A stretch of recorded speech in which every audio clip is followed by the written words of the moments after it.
Academic period.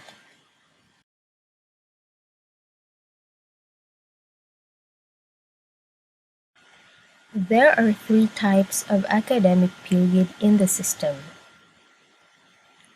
Semestral, which consists of 2 terms, first sem and second sem. Trimestral, which consists of 3 terms, first term, second term, and third term.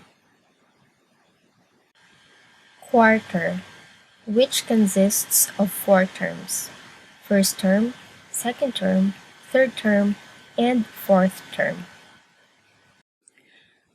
Academic period is a system mandatory requirement which must be set in order to create billing statement.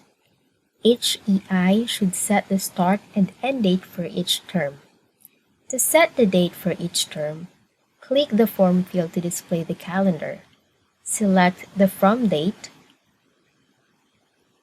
Do the same for to date.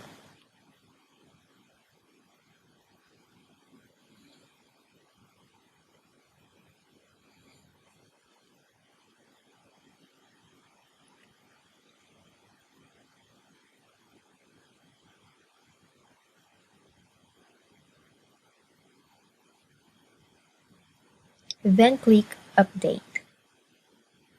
The system shall prompt a message to confirm that the academic period has been successfully set.